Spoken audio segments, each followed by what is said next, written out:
Welcome to our weekly Forex and Futures forecast. My name is Norris. Let's get right to the charts. First market we're going to cover is the Australian US dollar. We've been pointing out this level a little bit above 90, even actually closer to 90 and 3/4. We've been talking about that for a while now, and we could see now that, that level's holding. We'd pan out to a weekly chart to really give you a scale. That's a pretty big level. I mean, that's your grand pattern. You can see every other pattern down and down hard here. So, we'd almost expect some kind of at least a dead cat bounce here. And we've been saying all along, the momentum down here, the sharp move down in the Aussie is probably a precursor for the other currencies, and that is, in fact, turning out to be the case. We think that you may see some stabilization here in the Aussie, but overall, we think there's more downside than upside. We think there's plenty of longs trapped in there that thinking, well, we'll just get out on the next bounce. And they've probably been saying that since, in the high 90s, that 95, 94, 93. Now you're all the way down at 90. They're still trapped in there. So, hard to expect a bounce, but we may see some stabilization. Definitely not interested in buying this now, given that the dollar, the way we see it, the dollar is breaking out to the upside, and we'll get to the dollar itself. Next market, the Euro US dollar. Here's a breakdown we're seeing, and we actually like seeing that because, anytime the majority of parents are aligned like that, we expect the market to go that way.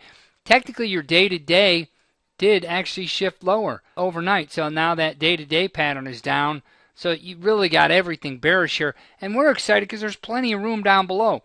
You've got some support at 26 even. You've got a primary pattern RTT level. I don't have it on the chart just yet. At right around 26, the figure 26 even, right in there. So we'll probably expect some support right there around 26 even. But other than that, we think you've got a shot at going after the 2010 low all the way down here. We think 119 has been a long-term target of ours for some time. We think potentially 115 with the momentum shifting big time like that. We'll have to see though. Obviously it's got to get to 126 first. That's our near-term target. So we think there's a lot of downside in the foreign currencies, a lot of upside in the US dollar.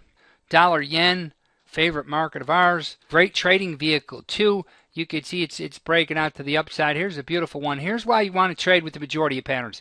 When you have the primary, the secondary, and the day-to-day all up, that's not a market you want to be short. This is a weekly chart, by the way. Let's go down to a daily chart. See what there is to see. You can see the market made a higher high today. No surprise there. We would think, you'll probably eclipse that 104 level. And we think overall 106 is in the cards here. So 106 would be a near-term target for us. I think you've seen most of the fireworks in this guy, although this could be blueprint for the potential dollar rally that we're in the midst of right now. So dollar yen very strong. Here, let me show you another dollar pair, dollar CAD, and here we can get a really good look at the potential breakout if you go down, pan all the way out to a monthly chart. There you see it. Everything's up here now. Slide that out. Actually, your long-term primary also up. So look at that breakout. Look at that nice clean break above us at 105. And here we think there's plenty of room up above. To really get scale on the Canadian, we'd have to go to a futures chart. You guys don't mind that, right?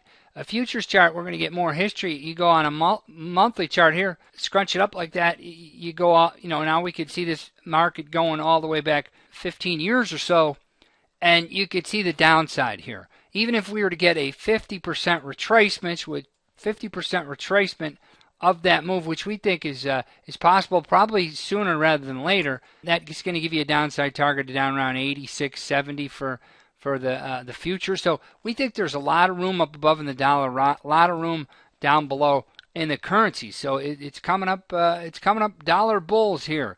Let's take a look at the U.S. stock market. Traditionally a strong dollar environment is not the most positive thing for the U.S. stock market. We wouldn't mind seeing a U.S. stock market correction. We're not married to the long side. U.S. stock market, it's a long-term bull. You have a pretty good seasonal now for a high volatility corrective environment, and I think that's exactly what we're probably in now. Daily came back pretty good.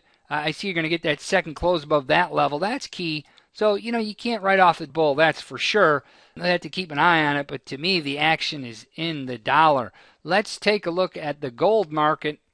And we don't see serious support till closer to 1100. So we don't see a whole lot of hope here. Gold's interesting because so many of these mines that have come online in the past few years, their cost is $1,100. So we think naturally the market could stabilize at $1,100 because if you get down to $1,100, no business is going to stay in business if they know they're going to lose money. So you'll start to see supply dry up around 1100. The problem is gold's really not driven. It's not a supply-driven market, given nobody consumes gold. It doesn't get eaten or it doesn't get burned up. It's always there. So you're basically trading the supply of gold in the history of the world. So you can't count on 1100 holding, but we think it will stabilize for that fact that you're not going to get any new gold production below that level, very likely, at least not from so many of the mines that have come online in the last couple of years. Here's the dollar index, and this guy's stealing the show. You take away crude oil, and you've got a full-blown bear market in the metals, you've got a full-blown bear market in the grains, and that's all dollar bullish. Here's the dollar index. You can see it made a higher high here. So there's definitely a breakout there. When we pan out to a weekly chart, it looks even better. Here's what I want to show you. Basically, well, I guess we could do it on a monthly. Basically, the gold market's breaking out of that last 2.5, 3 years consolidation range it's been in the last 2.5 years. Yeah, and we think there's a lot more room where that came from. We think you could see a full 50% retrace of that 10-year bear market. And you might see that quicker than you think because that's just how markets move these days. So everything's coming up bullish. You've got pretty good jobs growth in the United States. You've got decent growth overall. And you've got higher interest rates, too. In a hurry, we're seeing interest rates coming up. All of this points to the dollar bull. All that's supportive for the U.S. dollar. And we think, that's going to be the theme going forward. It has been for the most part, so you're probably going to hear a lot more of it once you get a clean break above 85 even. We think you get above 85 even, you'll probably see 90 in a hurry. So there you have it, coming up dollars. Hey, thank you so much. My name's Jay Norris. Thank you, eSignal, and we'll catch you next time. Thank you.